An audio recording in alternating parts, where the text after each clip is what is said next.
2 नवंबर का लॉकडाउन नाकाम हो चुका है और इमरान खान की सियासत लॉकडाउन हो गई। इतनी पब्लिक जब इस्लामाबाद आ जाए, लॉकडाउन तो वैसे ही हो जाता है।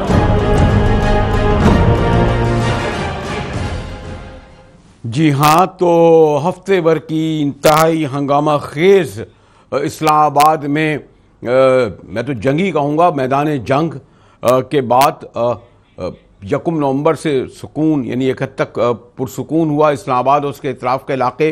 2 नवंबर को यानी कल तहरीक इंसाफ के सरबराह इमरान खान ने फिर इस्लामाबाद में अपने बहुत बड़ा कहते हैं जी शो डाउन किया इस्लामाबाद जैसे शहर में। और फिर आज सारी नज़रें सुप्रीम कोर्ट पर थीं। सुप्रीम कोर्ट में भी जो ऑब्जर्वेशन आई हमारे जजेस हजरात की वो बड़ी दिलचस्प हैं। और देखें ये जो केस कब तक चलता है और इसकी भी गिनती शुरू हो गई है। आज हमें बड़े सीनियर माहिर कानून डॉक्टर खालिद रांझा भी ज्वाइन करेंगे, सुलेमान अकरम राजा साहब ज्वाइन करेंगे। और इससे पहले कि मैं अपने इन 2 मोहतरम मेहमानों के पास आऊँ और दीगर कंसर्न लोगों के पास, बशीर चौधरी जो सुप्रीम कोर्ट में मौजूद थे उनके पास भी जाऊँगा, लेकिन क्विक इस पूरी जो सूरत हाल हफ्ता भर रही उस पर देखिए लुबना अहमद की ऑब्जर्वेशन।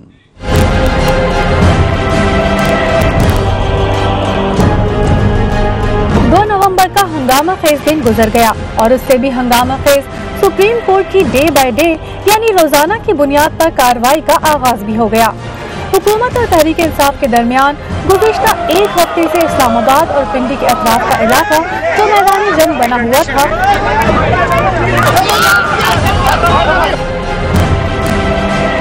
वहाँ वक्ती तौर पर सीज फायर भी हो चुकी है। मगर इस महाजाराई में खैबर पख्तूनख्वा के वज़ीर आला परवेज खट्टर के पुरजोश हामियों ने जो चढ़ाई इस्लामाबाद पर की थी,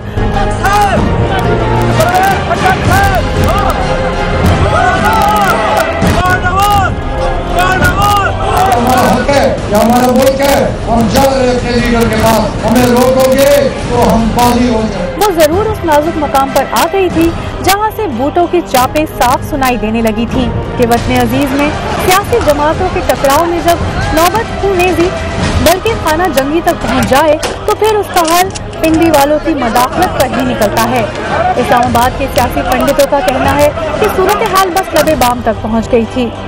अब जबकि गेंद यानी बॉल सुप्रीम कोर्ट में है तो एक बार फिर गिनती शुरू हो गई है कि मुल्क की सबसे बड़ी अदालत पानामा लीक्स को इतना तूल नहीं दे कि कप्तान के खिलाड़ी जो सुप्रीम कोर्ट से इंसाफ के तालिब हैं मायूस होकर एक बार फिर न सिर्फ मैदान में कूद पड़े बल्कि असली के बड़े एम्पायर को भी मजबूर कर दें कि वो माजी की तारीख दोहराए कि जो बहुत दूर की बात नहीं।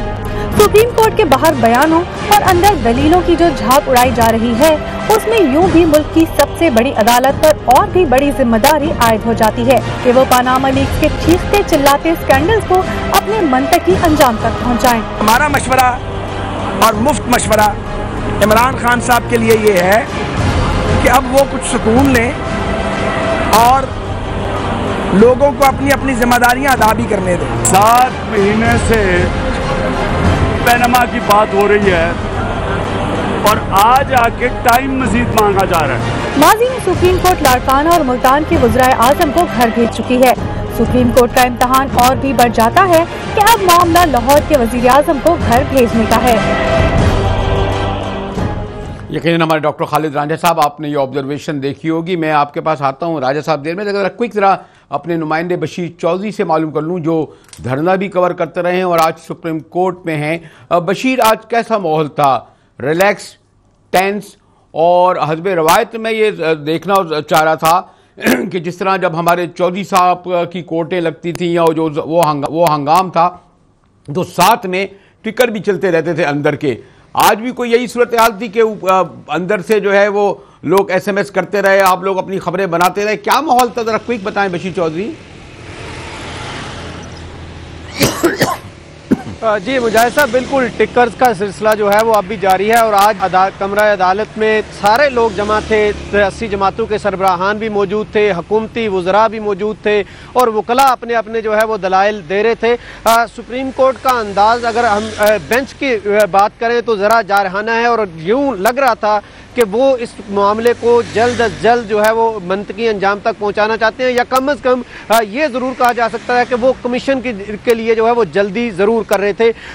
समाअत जब शुरू हुई तो अपने अपने जो जवाबात हैं वो जमा कराए तमाम फरीकैन ने, और ख़ास तौर पर जब वज़ीर आज़म के वकील से जो मुअज़्ज़ज़ चीफ जस्टिस थे उन्होंने इस्तफसार किया कि आपने जवाबात जमा कराए हैं, तो उन्होंने कहा कि जिन दरखास्तों में वज़ीर आज़म फरीक है वो तो जमा करा दिए हैं, लेकिन बाकी जवाबात जो है वो जमा नहीं कराए गए, जिस पर अदालत खासी बरहम हुई और कहा कि जो 3 उनके बच्चे हैं उनके जवाबात जमा क्यों नहीं करवाए गए, अदालत का वक्त ज़ाया किया जा रहा है, अगर आपने यही करना था तो पहले हमें बता देते, हम आज की अदालत ना लगाते।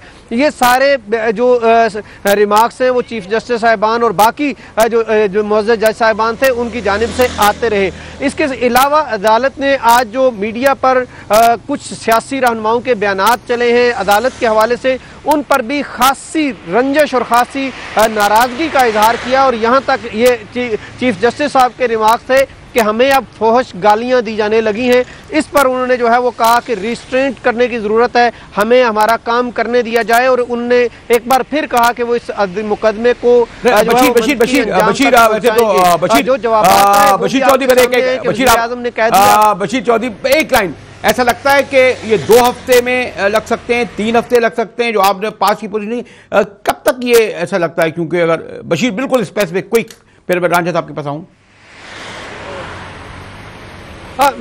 मुझाहिद साहब, ये जो कमीशन का मामला है ये तो उम्मीद है कि सोमवार तक हल हो जाएगा और एक मेंबर पर मबनी जो कमीशन है वो बन जाएगा, लेकिन कमीशन को कम से कम भी 90 रोज तो देने पड़ेंगे इस मामले की तहकीकात के लिए, क्योंकि जो TORs आ रहे हैं वो इतने सादा नहीं है कि उनको 1-2 दिन में या 1-2 हफ्ते में या एक आध महीने में हल कर दिया जाए, उसके लिए कम से कम 90 रोज देने पड़ेंगे। बशीर अब हमारे साथ रहिएगा, मैं चलता हूँ जरा अपने मोहतर खालिद रांझा साहब के साथ। रांझा साहब, आपने पूरी सूरत हाल को बड़े गौर से देखा होगा, बल्कि अगर मुझे याद है कि 2007 का जो हंगाम था, ख़ास तौर पर हमारे चौधरी साहब ने उसको भी अगर जहन में रखें, और फिर बात सुप्रीम कोर्ट में आ गई, तो बिल आखिर जब सुप्रीम कोर्ट ही में आना था तो ये सब कुछ क्यों हुआ? 7 माह तक सुप्रीम कोर्ट क्यों मुंतज़िर रही कि ये नौबत आए कि जो कुछ खाना जंगी की कैफियत आ गई? रांझा साहब जी, जिसकी तरफ इशारा भी किया इमरान खान ने। सुप्रीम कोर्ट जब भी अदारे नाकाम होते हैं सुप्रीम कोर्ट आगे आ जाती है। ये मसला सियासी है, इसका हल पार्लियामान में होना चाहिए था, हल ईवानों में होना चाहिए था, इसका हल अदारों ने करना चाहिए था, लेकिन हमने ये तमाम मलबा जो है सुप्रीम कोर्ट के सेल में डाल दिया। सियासी मसाइल कभी अदालत हल नहीं कर सकती, अदालती वो मसला हल होता नहीं है सियासी, और अदालत ख़राब हो जाती है। इसमें मेरा ख्याल ये है कि आफ्टर ऑल सबसे पहले तो तयन करना है, सियासत जो अदालती अमूर हैं वो एडवर्सेरियल है, और जो आप काम ले रहे हैं उनसे वो इनक्विजिटोरियल है। इसके लिए एक अलहदा कानून बनेगा, रूल्स बनेंगे, और फिर आप तयन करेंगे हाँ जी कौन कैसे इसे प्रोसीड करेगा। ये मामला जल्दी ख़त्म होने वाला नज़र नहीं आता। आपने एक ट्रेल कायम करनी है, आपने इसकी फोरेंसिक हिस्ट्री देनी है, और वो जब तक वो आप नहीं डिटरमिन कर सकते, आप जब तक आप इन तमाम दोस्तों को मुल्ज़म नहीं गिरदानेंगे उस वक्त तक अदालत जो है अपने आप अपना जो किरदार अदा नहीं कर पाएगी। राजब, आप जो कह रहे थे कि यकीनन माजी में भी ये हुआ कि हमने सियासी मसाइल, सियासी मलबा जो है अदालतों पे डाल दिया, लेकिन जो पनामा लीक्स का मसला था, आपको इल्म है बरतानिया में क्या हुआ, दीगर मुल्कों में क्या हुआ, ये जो 7 माह से जो पूरे हिलाए हुए था, और फिर जो कुछ इस्लामाबाद, कराची, कोयटा तो नहीं है, मैं अक्सर कहता हूँ कि यहाँ भले लाशें गिरती रहें, हंगामे होते रहें, हड़तालें नहीं, जब इस्लामाबाद में खाना जंगी की कैफियत हो गई तब जो है गालिबन दरख्वास्तें तो बहुत अरसे थी, संजीदगी से सुप्रीम कोर्ट ने कहा, एक दिन पहले आ गए, डे बाई डे करेंगे। तो आप तो सियासी मसला तो हल नहीं हो रहा था, दूसरा हाल आपको पता है एम्पायर जो पिंडी आप पारा में बैठे, तो इसीलिए इतनी ताखीर क्यों हुई सुप्रीम कोर्ट की जानिब से? जब आप मिसाल देते हैं बरतानिया की या आइसलैंड की, तो ये आलू और गोंगलू जो है उनको आप मिला नहीं सकते, सेब और चीज़ है, गोंगलू और चीज़ है। तो बात रवैये की है, बात रवैये की है। हमारा रवैया करो साबित, हमारा रवैया इल्ज़ाम लगाते हो साबित करो। खुदारा ऐसे ये जो है जहाँ जुर्म होता है फाइनेंस का वहाँ सबूत, जो बाहर सबूत है, ये मुल्ज़म पे होता है, इल्ज़ाम पे होता है। जो आपने क्वारीन बनाए हैं, नैब का कानून जो है, उसमें बाहर सबूत जो है ये मुल्ज़म पे है। एंटी करप्शन में जो बाहर सबूत मुल्ज़म पे है, हम कहते हैं आप साबित करो। तो जब ये रवैया रहेगा तो मैं नहीं समझता कि आप किसी हल की तरफ पहुंचेंगे। ठीक है, हमें सलमान साहब ने भी मैं हाजिर होता हूँ। सलमान राजा साहब ने हमें थोड़ा ताखीर से ज्वाइन किया। राजा साहब, अभी जो बुनियादी बात हमारे रांझा साहब ये कह रहे थे, डॉक्टर खालिद रांझा, आपको पता है बड़े असाज़ा हैं अपने हमारे कानून के, उनमें से एक कि हम सियासी मसाइल को या सियासी मलबा हम सुप्रीम कोर्ट में गिरा देते हैं। ये मसला पार्लियामेंट में, ऐवानों में हल होना था, वो नहीं हुआ, और वो भी सुप्रीम कोर्ट में भी उस वक्त आया जब इतनी पूरे 7 दिन तक जो है पूरा इस्लामाबाद का पूरा सारा मुल्क जो है दहला हुआ था। राजा साहब देखिए, ये बात तो पुरानी होगी ना। अब सुप्रीम कोर्ट ने फैसला किया है कि ये मामला उनके दायरा इख्तियार में आता है, ये बात काबिल समात है, तो अब बात आगे चलेगी। ये कहना कि सुप्रीम कोर्ट ने पहले क्यों इस मामले को नहीं उठाया, ये हम बहस कर सकते हैं, लेकिन अब तो मामला एक अदालती बन चुका है, एक मुकदमे की शक्ल इख्तियार कर चुका है। खा ये सियासी था या सियासी नहीं था, अब ये एक अदालती मामला है।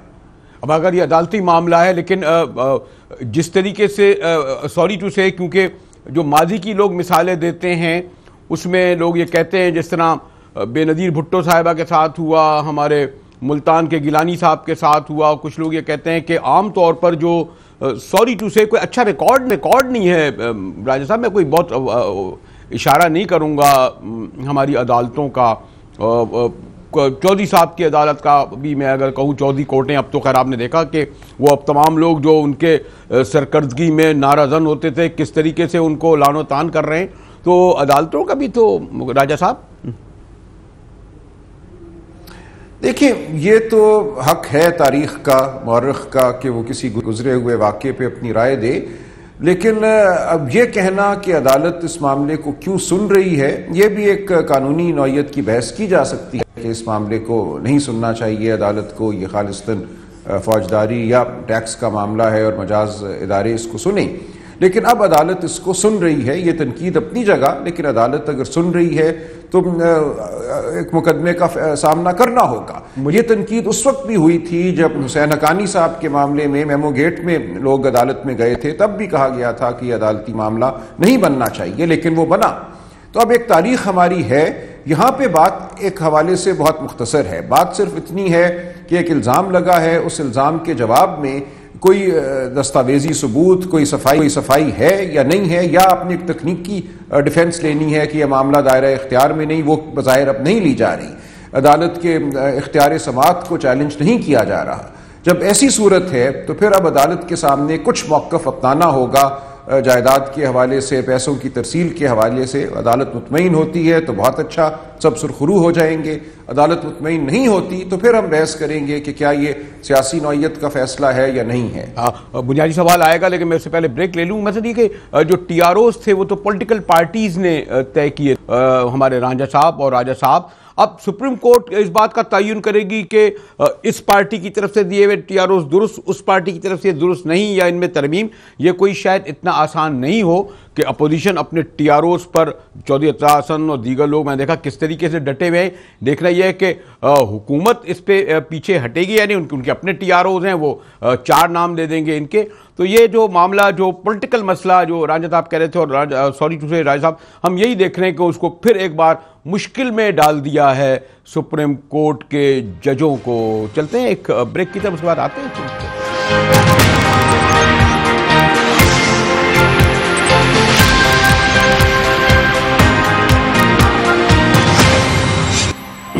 मुजाहिद भी एक बार फिर आपको खुशामदीद कहता है। हमारे साथ बड़े सीनियर सीजन माहिर कानून मोहतरम डॉक्टर खालिद रांझा साहब और सलमान अकबर राजा साहब है। राजा साहब, मैं आता हूँ ज़रा एक लाइन क्विक ज़रा सा पूछ लूँ अपने राजा साहब से कि राजा साहब, ये जो TROs बनाए हमारी अपोजिशन पार्टियों ने बनाए, और लोग कहते हैं जी सियासी पार्टियों को ही बनाने का हक हासिल है, और ये डाल दी गेंद हमने सुप्रीम कोर्ट में।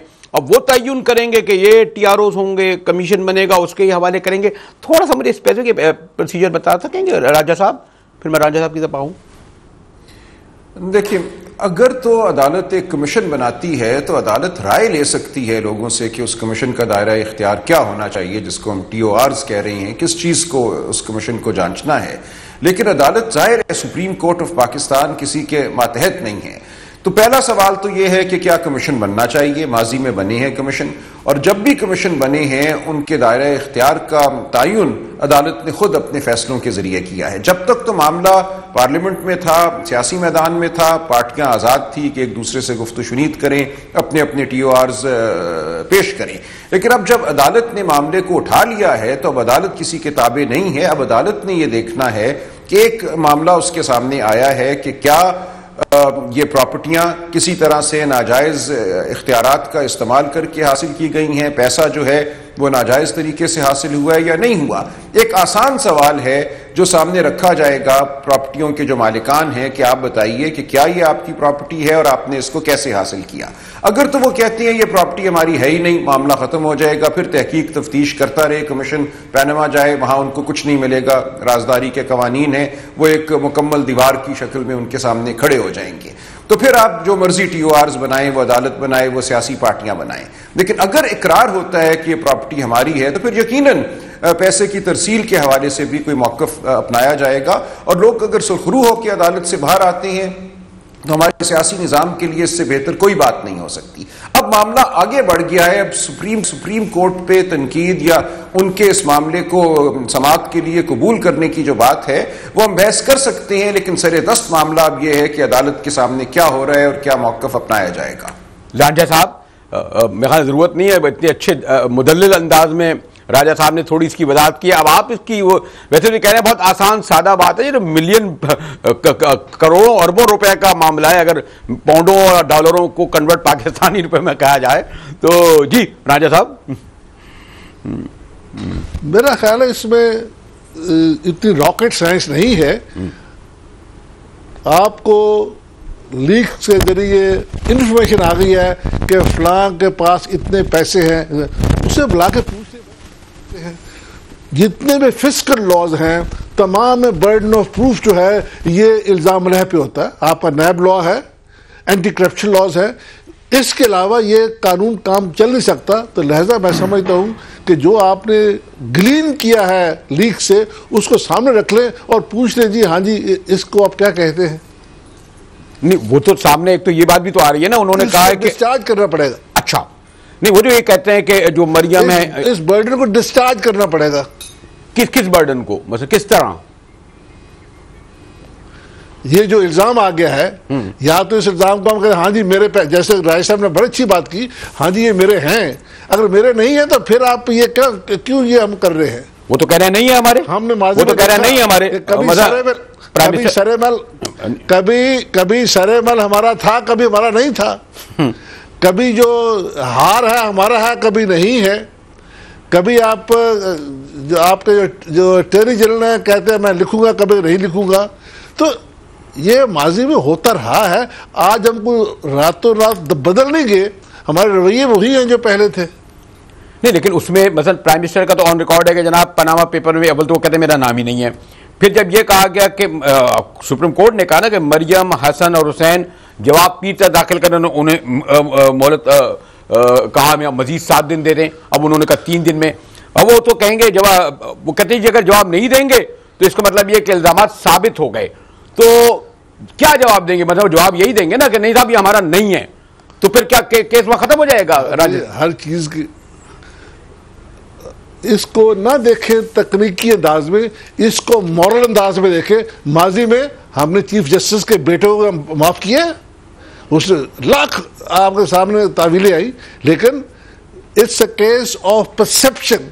परसेप्शन में शहादत नहीं होती अनलेस यू डिस्चार्ज इट। तो इसमें वजीर आजम साहब को इस परसेप्शन को दूर करना पड़ेगा बाय बेंडिंग बैकवर्ड्स। जब तक नहीं करेंगे ये इल्जाम उन पर स्टिक कर जाएगा। लेकिन मैं भी राजा साहब ये कानूनी मुशगाफियों में उलझने के बजाय और सारा मैं करूं, क्योंकि बदकिस्मती से हमारे यहाँ तो कोई सियासत में मॉरलिटी तो है नहीं, अखलाकियात उसकी है ही नहीं। सबको इल्म है कि करोड़ों अरबों रुपए के जो सबको आ जाते हैं, लेकिन वो फिर लोग कहते हैं जी हमें तो आवाम ने मुंतखब किया है। भाई आवाम ने वोट दे दिया, आप कौन होते हैं हमें करप्ट करने वाले या हमें दीगर हम पर इल्जाम लगाने वाले? वो तो कहते हैं आवाम का मैंडेट मिल गया, उसके बाद ये तमाम बातें, इसकी कोई हैसियत ही नहीं है। पीपल्स पार्टी हुई, मुस्लिम लीग नून हुई, खाफ हुई, जो जो हुकूमतें करते रहे वो तो बाद में मुंतखब होकर आते हैं। और यही हमने देखा कि आज बेशुमार लोग जो कन्विक्टेड भी हुआ करते थे, राजा साहब और राय साहब, वो बाद में जब पार्लियामेंट में बैठ गए तो उन्होंने कहा जी मसला खत्म, अब ये हो ही गया खत्म।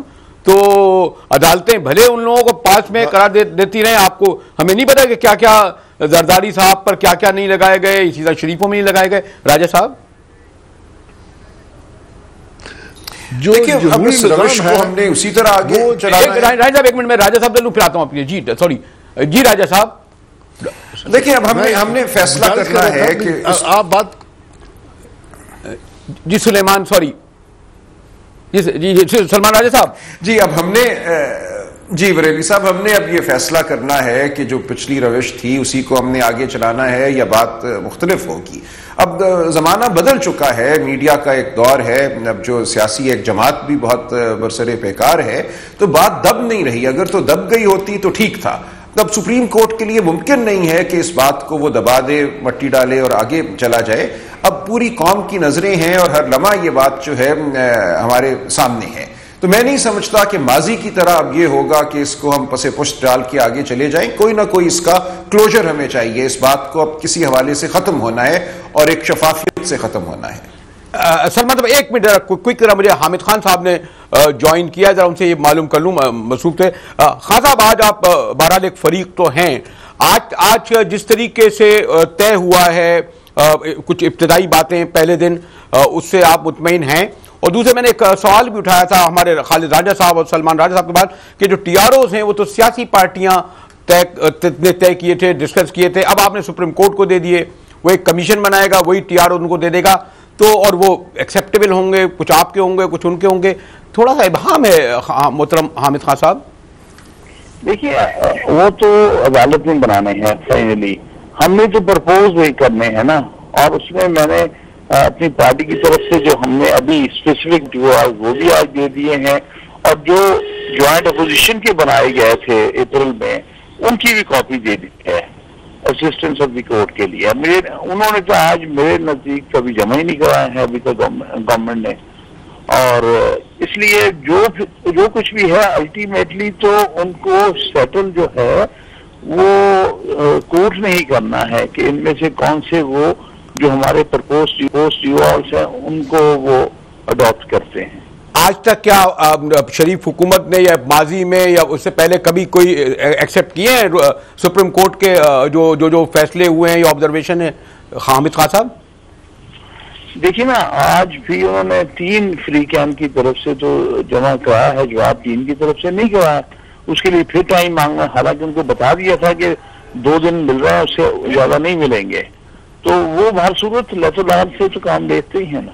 नहीं लेतोला, क्योंकि माजी इस तरह, इसीलिए मैं राजा साहब ये पूछ रहा हूं कि अगर वो तो एक्सेप्ट नहीं करते ना कि हमने कभी किया, उनकी चौथी हुकूमत है ना ये, उन्होंने तो माना ही नहीं कि हमने कोई करप्शन किए, वो तो मानते ही नहीं है हमने कोई गलत काम किया, वो तो फिर एक लाइन में राजा साहब और सलमान राजा साहब से पूछो, फिर मैं खान साहब आपसे कंक्लूड कराऊंगा। जी राजा साहब, जी सॉरी जी खान साहब, चलिए आप ही बताइए। जी मैं सिर्फ क्या मैं ट्रोल कर रहा हूँ, जी मतलब अभी जो पूछना पूछ लीजिएगा। तो चलिए मुझे कोई क्या बता दीजिए फिर आप, अगर उन्होंने आज तक कभी इनकी चौथी हुकूमत है कभी ये माना अदालत में उन्होंने तो कि हमने ये सब कुछ किया जो आप इल्जाम लगाते रहे जलसों में, जुलूसों में, कोर्टों में? हामिद खान नहीं, वो नहीं करते, वो नेचुरली नहीं करते, उनके ख्याल से वो जो कुछ करते हैं वो मुनासिब है, हालांकि सारी दुनिया जानती है कि जो कुछ उन्होंने किया है वो करप्शन इस मुल्क में, बल्कि उनके बहुत बड़े मुजद हैं करप्शन के, सियासी करप्शन के और फाइनेंशियल डील्स में, सब चीज में लोग जानते हैं। दूसरे लोग जिन पर इल्जाम लगा है वो तो इनको देख के इस तरफ आए हैं। मुझे ब्रेक की तरफ आना पड़ा, फिर इसी पर गुफ्तगू करेंगे मोहतरम सलमान अकरम राजा साहब और खालिद राजा साहब के। आज तक तो हमारी पॉलिटिकल गवर्नमेंट जिन्हें 2-2, 3-3 बार लोग इलेक्ट करते रहे हैं, सिंध में 5वीं 6ठी बार, पंजाब में 6ठी 7वीं बार, वो तो नहीं मानते, फिर होगा क्या? सुप्रीम कोर्ट का कि वो जो ऑब्जर्वेशन देगी उसका क्या होगा, खुदा ना करे। खैर मैं नहीं जाता, ब्रेक के बाद गुफ्तगू करूंगा इस पर अगर ऐसा ना हुआ।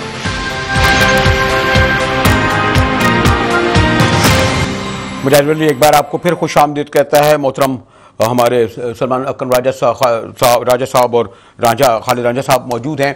सलमान आपको भी इल्म है कि बदकिस्मती से जो पिछले, अब ये ठीक है एक थर्ड फोर्स इमरान खान साहब की आई है, खैर उसमें भी लोग कहते हैं कि उनके साथ भी कोई सब फरिश्तों का कोई मजमा नहीं है, बहुत सारे लोगों पर सवाल उठते हैं और दावा करते हैं। लेकिन फिर मैं यही कहूँगा क्योंकि ये जो हमारी पॉलिटिकल पार्टियाँ जो हम पे पिछले 30 साल से रूल कर रही हैं यही बरकरार आ रही हैं, और क्योंकि बहरहाल शरीफों का तो पंजाब बेस्ड है इसलिए सबके बावजूद वो आ जाते हैं।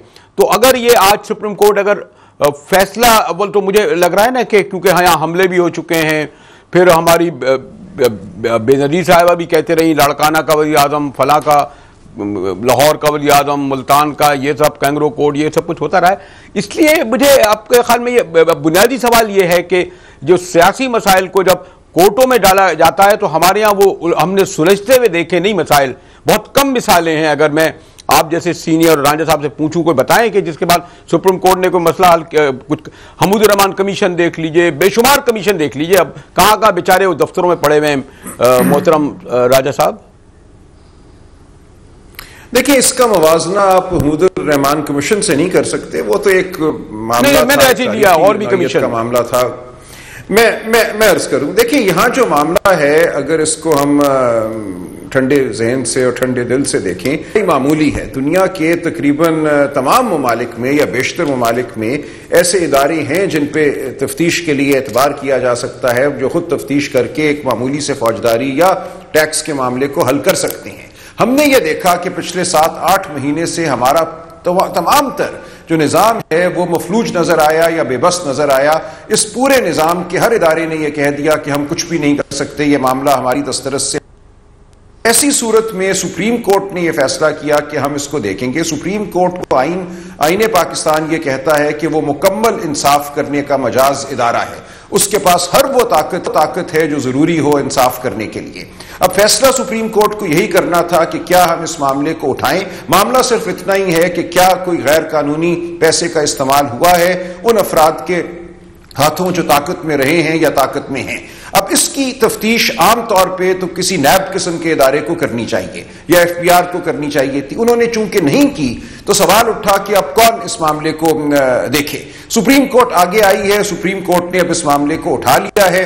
तो मुझे नहीं नजर आता कि इसके सिवा क्या मामला था, क्या तरीका था। यह सियासी मामला नहीं है, यहां कोई सियासी चपकरिश की बात नहीं है कि किसको वजीर आजम होना चाहिए किसको नहीं होना चाहिए। यहां बात सिर्फ इतनी है कि पैसा गया, कैसे गया, क्यों गया, उससे क्या लिया गया, क्या यह हुआ या नहीं हुआ।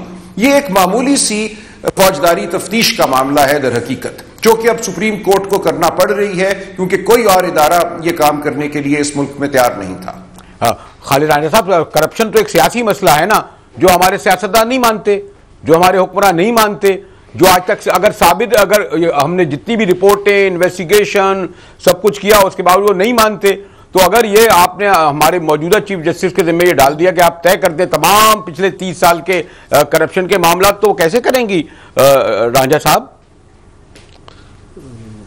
मैं आपकी बात से इत्तफाक करते हुए, जैसे राय साहब ने कहा, ये तफ्तीशी मसला है। तफ्तीश जो है ये अदालती काम नहीं है, ये एक अकाउंटिंग फोरेंसिक तफ्तीश है। अगर कोई मर्डर हो जाता है उसकी तफ्तीश मजिस्ट्रेट नहीं कर पाता, थानेदार करता है। लिहाजा जब तक इस कमीशन में आप कोई फोरेंसिक किस्म का आदमी साथ नहीं लगाएंगे अदालत बेबस होगी। अदालत तो करती है एडवर्सेरियल, ये इनक्विजिटोरियल है, और लिहाजा मैं समझता हूं कि ये अगर इसे तय नहीं होना 6 हफ्ते में या 8 हफ्ते में, इसका फायदा कोई नहीं है। जी राजा साहब, कोई किसका जवाब दे तो फिर मैं आगे बढ़ूँ। वो कहते हैं तफ्तीश इन्वेस्टिगेट कैसे करेगी, वो सुप्रीम कोर्ट किसी को कहेगी ना कि अटॉर्नी जनरल से कहेगी कि जाइए प्राइम मिनिस्टर से और लेके आइए फला, उन्हें कहिए कि जाइए आप पनामा लीक को, तो मुझे नहीं पता कि उनके कोई इदारा ऐसा है जिससे कहें लाइए हमें सब ब्लैक एंड व्हाइट में दीजिए जो लीक हो चुका है। देखिए हमारी सुप्रीम कोर्ट बारहा ये कह चुकी है कि आइन के आर्टिकल 184 शिक 3 के तहत जो कार्रवाई होती है वो एडवर्सेरियल नहीं होती, वो इंक्विजिटोरियल होती है। और दरखास्त लाने वाला सिर्फ एक इन्फॉर्मेंट होता है, यानी कि मुतले करता है अदालत को कि एक मामला है जिसका ताल्लुक बुनियादी हुकूक से है और जो एक मुफाद आमा का मामला है। उसके बाद ये अदालत का काम है कि उस मामले को आगे कैसे लेकर चलती है। और बारहा ये लफ्ज इस्तेमाल हुआ है कि हमारी सवाबदीद या हमारा इख्तियार जो है वो इंक्विजिटोरियल है। अब अदालत खुद करती है, उनसे सवाल उनके सामने रखती है कि आप बता दीजिए पैसे कैसे गए, बेशक सील्ड एनवेलप में, confidential for the eyes of the court only करके अदालत में बता दें कि ये हमारी आमदन थी, ये हमने टैक्स दिया और यूं पैसे हमने इनकी तरसील की और खरीद लिया, मामला खत्म हो जाएगा। अदालत ऐलान कर दे कि हम मुतमईन हैं, तमाम बात खत्म हो जाती है। लेकिन उससे बढ़कर अगर कुछ करना पड़ता है, अगर इनकार आ जाता है या कोई मालूमात फराहम करने के हवाले से हिचकिचाहट महसूस होती है, तो फिर उसमें खा अकाउंटेंट हो, खा पुलिस वाले हों, कमीशन की मुआवनत के लिए या कमीशन के मेंबर के तौर पे किसी को भी तैनात कर सकती है। यह मामला तफ्तीश का है, इंक्विजिशन का है, इंक्विजिटोरियल है। अदालत ने अब यह फैसला किया और किसी ने उनके इस फैसले पे कोई एतराज नहीं किया, किसी ने नहीं कहा कि हम आपकी इस इख्तियारी समाअत को चैलेंज करते हैं, नहीं मानते। दोनों फरीकैन मुत्तफिक हैं कि यह मामला अदालत के दायरा इख्तियार में है और अदालत को इस मामले को आगे लेकर चलना चाहिए। ये एक दिलचस्प बात है यहाँ पर। मैं फिर ये पूछूंगा राजा साहब के, वो तो पब्लिकली ये कह चुके हैं, टेलीविजन पे कह चुके हैं, बयानों में कह चुके हैं कि जनाब हमारा इससे कोई ताल्लुक ही नहीं है। अब सुप्रीम कोर्ट उनसे कैसे कहलवा लेगी कि ये तुम्हारा नहीं है? और अगर सुप्रीम कोर्ट ने इनको बरी कर अगर छोड़ दिया तो फिर तो खान साहब फिर निकल के आ जाएंगे लोगों को, फिर वहीं से शुरू हो जाएगी लड़ाई। देखें, ये तो नहीं कहा उन्होंने कि हमारा इससे कोई ताल्लुक नहीं है, वजीर आजम साहब ने यह कहा है, लेकिन जो साहबजादे और साहबजादी हैं उन्होंने ये नहीं कहा। बहरहाल कुछ तो मौकफ वो अपनाएंगे ना, उस मौकफ के बाद देखेंगे कि बात आगे बढ़ती है या नहीं बढ़ती। हो सकता है सुप्रीम कोर्ट फिर कहे कि पैनामा तक तो हमारी दस्तरस नहीं है, हम वहां जाके तफ्तीश ना खुद कर सकते हैं ना करा सकते हैं। ये हुकूमत का काम है कि वो मायदा करे पैनामा के साथ मालूमात की तक रसाई के हवाले से, उसके बाद हम बात को देखेंगे। हो सकता है मामला इस तरह खत्म हो, लेकिन अभी एक मौकफ तो आएगा ना आगे, जो साहबजादों और साहबजादी की तरफ से जवाब आएगा उसमें कुछ मौकफ लिया जाएगा। लेकिन पिछले 7-8 माह में मेरी मालूमात के मुताबिक ये किसी ने नहीं कहा कि इन प्रॉपर्टियों से या इन फ्लैटों से हमारा बिल्कुल कोई ताल्लुक नहीं, बल्कि तकरीर की गई पार्लियामेंट में कि दुबई में कोई स्टील मिल थी, उसकी फरोख्त हुई, उसके जरिए पैसे हासिल हुए। तो ये इनकार सिर्फ इस हद तक आया है कि वजीर आजम साहब बराह रास्त मालिक नहीं है, लेकिन उनके खानदान के हवाले से तो इनकार नहीं आया। अब देखते हैं क्या मौकफ सामने आता है पीर को। अब मैं अगर राजा साहब आपसे और राजा साहब से कंक्लूड ये कराऊं, मतलब 2 सूरतें होंगी। पहले तो सुप्रीम कोर्ट ने ये कहा था कि हम कोई कमीशन नहीं बनाएंगे, हम ही तय करेंगे, लेकिन ऐसा लगता है कि 1 या 2 लोगों पे कमीशन बनाया जाएगा। जब कमीशन बनता है तो फिर बहुत सारे फिर लोग आते हैं और उसमें सामने पेश होते हैं। एक तो माशाल्लाह हमारे यहाँ 18 पार्टियां हैं और सब कहेंगे जी हमें भी पेश होने की इजाजत दी जाए, तो मामला इसके मायने हफ्तों नहीं महीनों का होगा। जबकि अगर सुप्रीम कोर्ट अगर इस केस को डे बाई डे ले रही है तो ख्याल ये था कि ये मामला 2 हफ्ते में हल हो जाना चाहिए। इसमें टाइमिंग भी बड़ी अहम है क्योंकि 2018 भी आने वाला है और लोग ये कहते हैं कि जनाब वो तो चाहिए रहते हमारे इस्लामाबाद के हुक्मरान कि ये नवंबर दिसंबर गुजर जाए, उसके बाद तो इलेक्शन का तबल बजी जाएगा, तो टाइमिंग भी अहम है। तो ये 2 क्या सूरतें होंगी? मुझे राजा साहब आप पहले बताइए, फिर मैं राजा साहब से कंक्लूड कराऊं। कमीशन बनेगा तो कितनी उसकी हद होनी चाहिए? सुप्रीम कोर्ट भी कोई जोर देगा कि 2 हफ्ते में हम 3 हफ्ते में ये मामला खत्म कर लेंगे, क्योंकि जैसे मैंने कहा दिसंबर और जनवरी आ रहा है। अगर सुप्रीम ने टाइम तो ये ना किया तो ये बात खिलर जाएगी, कोई और लफ्ज नहीं मिलता इस कहने के लिए। और इस खिलाड़ को बचाने के लिए एक ही तरीका है, यू डिटर्मिन द टाइम। और मैं समझता हूं कि जो जैसे राय साहब ने लफ्ज इस्तेमाल की इंक्विजिशन या इंक्विजिटोरियल प्रोसेस, वो शायद इतने टाइम में ना हो पाए।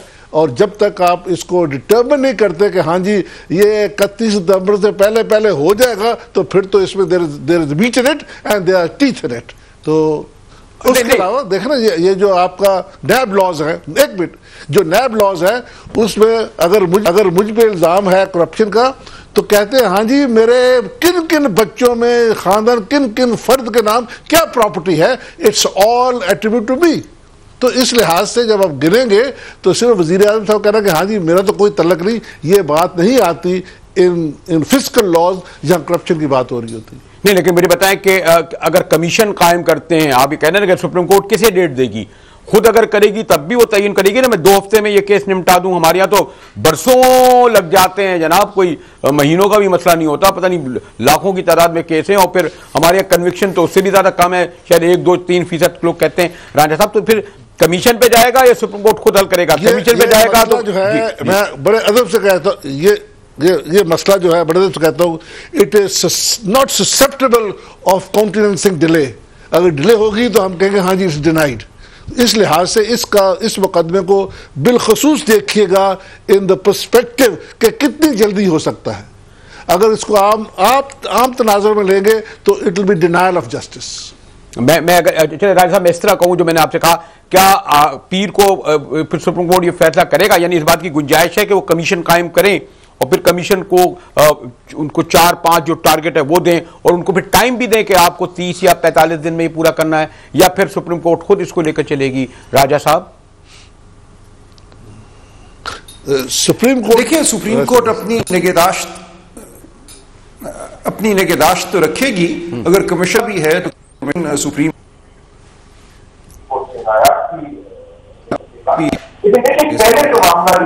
पहले तो मामला ये होगा कि मौक़िफ़ अपनाया क्या जाता है पीर को।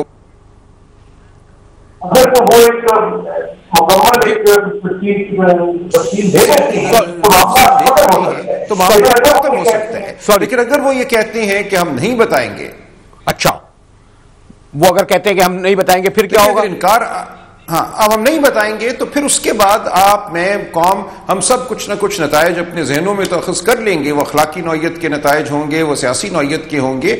उसके बाद फिर अगर किसी कमीशन को कहा जाता है कि चूंकि इनकी जानिब से कोई मौक़िफ़ नहीं आ रहा या मालूमात नहीं आ रही, अब आप काम शुरू कीजिए और तफ्तीश कीजिए, वहां मुझे कोई खास उम्मीद नहीं है कि वो कमीशन किसी नतीजे पर पहुंच सकेगा। और उसकी बुनियादी वजह यह है कि पैनमा और ये दीगर ऑफशोर जुरिस्डिक्शंस हैं, वहां पर राजदारी के इंतहाई सख्त कवानीन हैं। उनकी तमाम मईशत ही इस बात पे चलती है कि वहां काला धन आता है और उसके बारे में मालूमात किसी को नहीं दी जाती। तो वहां मुझे फिर कमीशन नाकाम होता नजर आता है। तो यहां पे पहली बात यही है कि पीर को मौक़िफ़ क्या अपनाया जाता है और क्या बात सामने आती है और उससे क्या नतीजा हम अखज़ कर सकते हैं। राजा साहब, मैं तो एक सियासत का और आपकी अदलिया का और कानून का और बड़ा एक तारीख का तालिब इल्म हूं, लेकिन मैं तो सॉरी टू से मैं कह सकता हूं कि पीर को आके और आइंदा वो यही कहेंगे कि जनाब हमारा बराह रास्त इस चीज से कोई ताल्लुक ही नहीं है। ये यहां डेडलॉक ही हो जाएगा जब ये कहेंगे ताल्लुक ही नहीं है, जैसे कहेंगे तो फिर वो कहेंगे इन्वेस्टिगेशन करो। ये तो अभी तक मेरे ख्याल में मैं कह सकता हूं कि उनकी तरफ से यही जवाब आएगा ऐवान वज़ीर-ए-आज़म से और उनकी फैमिली की जानिब से, हमारा बराह रास्त कोई ताल्लुक नहीं। सॉरी टू से राजा साहब, मुझे कहना पड़ रहा है ये। ठीक है, फिर उससे जो भी नतीजा है देखें। राजा साहब से मिले लूं, फिर मैं आता हूं। राजा जी जी जी जी जी जी जी जी देखिए, अगर वो ये कहेंगे, अभी तक ये नहीं कहा गया, ऐसे हमें खजल कर रहे हैं आप।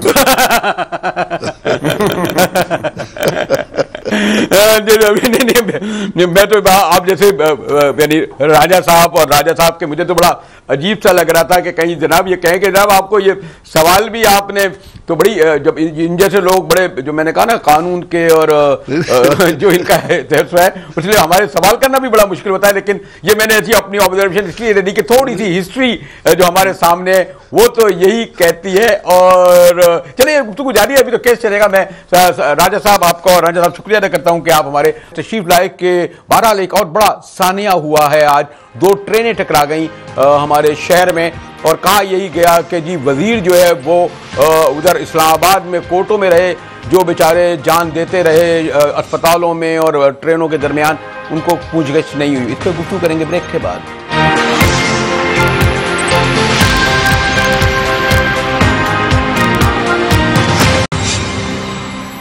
मुजाहिद भी एक बार फिर आपको खुश आमदेद करता है। और अक्सर ये एहसास होता है जब हम लाइव बैठते हैं कि हम सियासी मसाइल और फिर इनकी मुशगाफियों और उनके बयानों और सब पे तो हमारी तमाम तवज्जो होती है, लेकिन बाद बड़े ऐसे सानियात होते हैं जिन पर तवज्जो नहीं दे पाते। मसलन ट्रेन के हादसे में आज जो कुछ हुआ, जो सानिया हुआ, उसमें अभी तक 21 लोग हलाक हो चुके हैं और हस्ब रवायत यही हुआ कि प्राइम मिनिस्टर हाउस से आया कि 10-10 लाख रुपए दे दिए जाएंगे और फिर अभी कहते हैं कि जे रेलवे के वजीर ख्वाजा साहब ने कहा कि हम 15-15 लाख रुपए देंगे।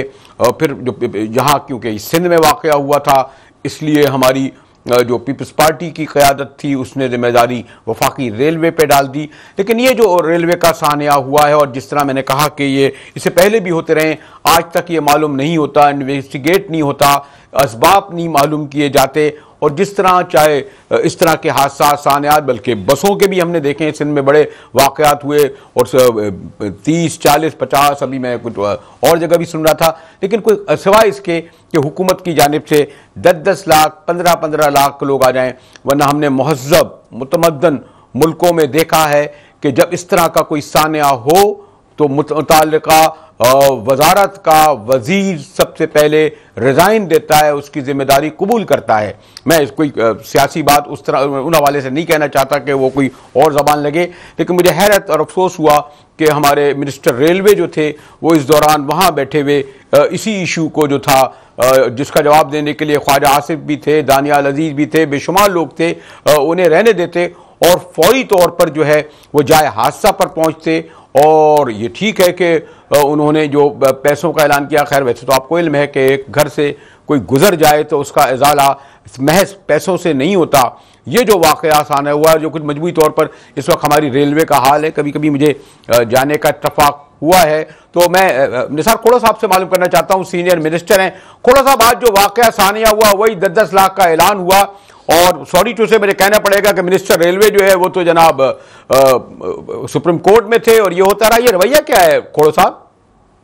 देखिए, दुनिया तो बहुत तरक्की कर गई है, लेकिन यहाँ हमारे यहाँ वही सूरत हाल बनी बैठी है। नहीं, अब सिग्नल वाले लापरवाही दिखाएं तो हमारी जानें चली जाएं। उनको दूसरे ट्रैक पे डालने में पता नहीं क्या कबाहत थी कि उसने ये चुस्ती नहीं दिखाई या ड्यूटी पर नहीं था। पता तो वो चलना चाहिए ना। हम तो 10-10 लाख रुपए का ऐलान करके कर देते हैं, फिर उनको जख्मियों को या जो लवाकिन को कुछ मिलता भी है या नहीं मिलता है वो अपनी जगह पे। 10 लाख का ऐलान करने में कोई मसला तो वापस तो नहीं आ जाएंगे ना जो हमारे लोग हमसे जुदा हो गए। लेकिन बात रिस्पॉन्सिबिलिटी की है, तो वो रिस्पॉन्सिबिलिटी किसके था जिम्मे कि ये एक्सीडेंट हो गया? ये तो पास्ट में भी होते हैं, रिस्पॉन्सिबिलिटी तो कबूल हमारे यहाँ नहीं की जाती ना, सिवाय वही मैंने कहा कि खत्म हो जाता है 10-10 लाख 15-15 लाख के मुआवजे पर। खोड़ो साहब, मैं आपसे इत्तेफाक कर रहा हूँ, मतलब यही है सर कि मैं कह रहा हूँ कि वो रिस्पॉन्सिबिलिटी फिक्स करके बताया क्यों नहीं जाता कौम को का बाबा सिग्नल वाले की खराबी थी या किसकी थी, या ट्रेन की ब्रेक्स फेल हो गई या क्या हुआ, या वो ट्रेन का ड्राइवर सो रहा था। खोड़ा साहब, आप ये नहीं करेंगे क्योंकि ये सिंध में हुआ है, कराची में हुआ है, कि अपने तौर पर आपकी हुकूमत कोई इन्वेस्टिगेशन किसी शख्स को मुकर्रर करे कि वो तहकीकात करके बताए, और फिर खासतौर पर जो कराची से वहां तक रेलवे जा रही है कम से कम सिंध में, और जो उसकी हालत ज़ाहिर है वो आपको हमें पता है कि सफर करना मुश्किल, इस सिलसिले में कुछ आप भी इनिशिएटिव नहीं लेंगे? ठीक है, वो किया जा सकता है, लेकिन है तो वफाकी महकमा ना, है तो वफाकी महकमा। और उसके ऊपर फिर वही साद रफीक साहब को गर्मी लगेगी और फिर वो हम पर इल्जाम लगाना शुरू कर देंगे कि हमारे मुखालफत में उन्होंने यूं किया है, वो यूं किया है। ये बात तो उनको जिम्मेदारी महसूस करनी चाहिए। वो खुद से क्यों नहीं कर सकते इंक्वायरी? वो खुद से क्यों नहीं थर्ड पार्टी से इंक्वायरी क्यों नहीं करा सकते? जरूरी है कि उनके अपने ऑफिसर इंक्वायरी करें। हमारे खोड़ो साहब कह रहे थे कि उन्हें खुद इन्वेस्टिगेट करना चाहिए, इसकी हमारी जरूरत नहीं, वरना फिर ये इशू भी सियासत की हो जाएगा। शुक्रिया खोड़ो साहब। मुझे बिल्कुल इजाजत दीजिए, अब पीर को आपके सामने हाजिर होंगे और शायद वाशिंगटन से